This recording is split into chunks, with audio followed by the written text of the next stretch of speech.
कहा जाता है कुछ प्राचीन वस्तुएं सिर्फ पत्थर नहीं होती, उनमें कैद होते हैं श्राप, खून और अधूरी आत्माएं। आज की कहानी ऐसी ही एक शापित मूर्ति की है जो मौत से भी ज्यादा डरावनी है। पुरातत्व विभाग के 3 लोग अरविंद, मीरा और संजय राजस्थान के एक वीरान किले में खुदाई कर रहे थे। मिट्टी और पत्थरों के बीच उन्हें एक अजीब सी काली पत्थर की मूर्ति मिली। मूर्ति छोटी थी, लेकिन उसकी आंखें खून जैसी लाल हुई थी और चेहरा अजीब तरह से हंसता हुआ। अरे ये देखो, कुछ मिला है। ये मूर्ति लग रही है, कितनी अजीब है। आंखें देखो, लाल रत्न जड़ी हुई। म्यूजियम में इसकी काफी वैल्यू होगी। चलो इसे पैक करते हैं। लेकिन स्थानीय मजदूर डर कर पीछे हट गए। उन्होंने कहा, नहीं साहब, ये मत छूना। ये काल रक्षक की मूर्ति है, इसे छूने वाला जिंदा नहीं रहता। ऐसा कुछ नहीं होता, ये सब अंधविश्वास है। यहां पर और खुदाई करो, यहां जरूर कुछ और भी मिल सकता है। नहीं साहब, अब हम यहाँ किसी चीज को नहीं छुएंगे। संजय, छोड़ो वो सब। हमें अपनी काम की चीज मिल चुकी है, ये लेकर हम यहां से निकलते हैं। हाँ, वैसे भी रात होने आई है, हमें निकलना चाहिए। टीम मूर्ति को लेकर शहर लौट आई और उसे म्यूजियम में एक कमरे में रखा। हम इसकी जांच करके इसे 2-3 दिन में म्यूजियम के डिस्प्ले में रख देंगे। हाँ, तब तक ये मूर्ति यहीं रहेगी। कल आके इस पर काम चालू करते हैं। अरविंद, मीरा और संजय अपने अपने घर चले गए, लेकिन उसी रात से अजीब घटनाएं शुरू हो गईं। मीरा के कमरे में नींद के बीच किसी के पैरों की आवाज गूंजती है। मीरा नींद में बुदबुदाते हुए, कौन है? कौन चल रहा है यहाँ? वहां संजय के घर संजय को आईने में अपना चेहरा नहीं दिखता, बल्कि वही मूर्ति हंसती हुई दिखती। ये क्या? मेरा चेहरा कहाँ है? आईने में मूर्ति क्यों हंस रही है? वैसे ही अरविंद के साथ अजीब घटनाएं हो गईं। ये जलन, ये निशान कैसे बन गए मेरे हाथ पर? अरविंद के हाथ पर लाल खून से उभरे निशान बन गए, जैसे किसी ने पकड़कर जलाया हो। धीरे धीरे फुसफुसाहट गूंजती है। मूर्ति के पास से तेज फुसफुसाहट आई। मुझे यहाँ से बाहर निकालो, मैं भूखा हूँ। ये सब घटनाओं के बाद अरविंद ने डर के संजय और मीरा से फोन पर बात की। मूर्ति लाने से मेरे साथ अजीब सी घटनाएं हो रही हैं। हाँ, मुझे भी नींद में किसी के चलने और पायल की आवाज आ रही है। कुछ समझ नहीं आ रहा, अब हम क्या करें? अरविंद ने एक स्थानीय पंडित को घर बुलाया।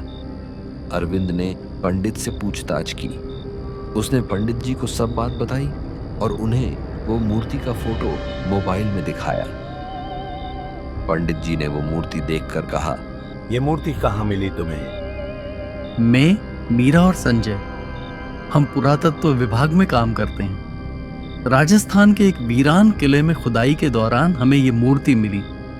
वहां के मजदूरों ने भी इसे ना छूने की विनती की थी, पर हमारा काम ही यही है, एंटीक चीजों पर रिसर्च करना, तो हम लोग ये मूर्ति लेकर यहाँ आ गए।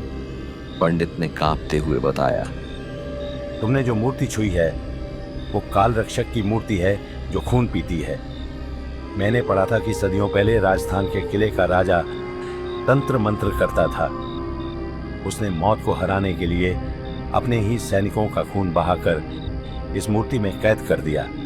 ये मूर्ति एक प्यासा बर्तन है, जब तक इसमें खून न जाए ये चैन नहीं लेती, और जिसे भी ये चुन लेती है उसका खून इसमें समा जाता है।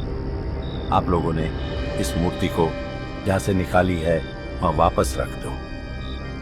इतना बोलकर पंडित जी वहां से निकल गए। अरविंद ने मीरा और संजय को ये बात बताई और उन्होंने ये मूर्ति कल वापस उसी जगह रखने का निर्णय लिया।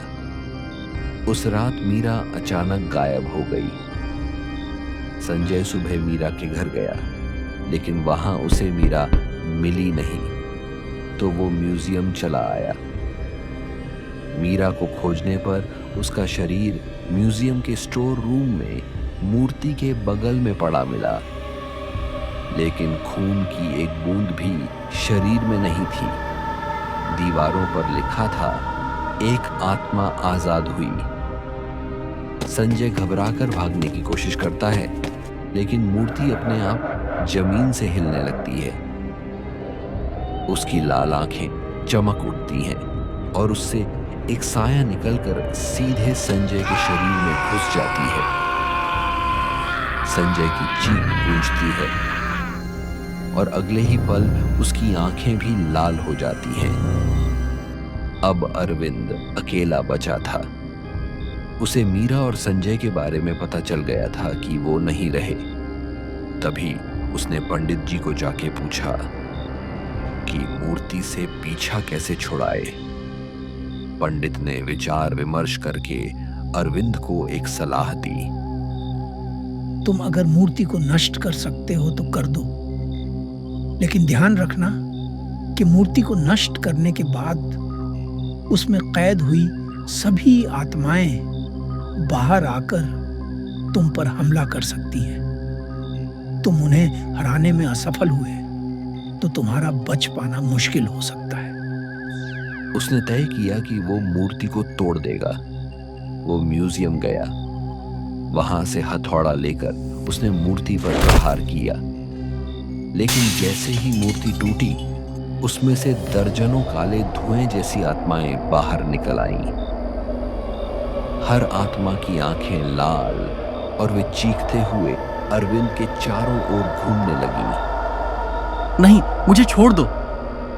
उसकी सांस रुक गई और उसने देखा कि दीवार पर उसका अपना नाम खून से लिखा जा रहा है।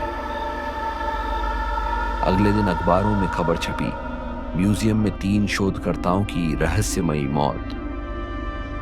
सभी के शरीर खून से खाली मिले, लेकिन सबसे भयानक बात, मूर्ति अब गायब थी।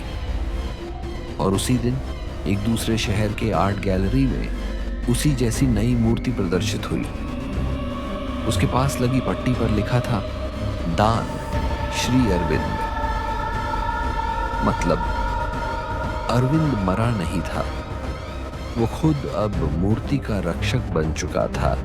दीवार पर उसका नाम पूरा लिखा नहीं गया था, लेकिन म्यूजियम में जो तीसरी लाश थी वो किसकी थी?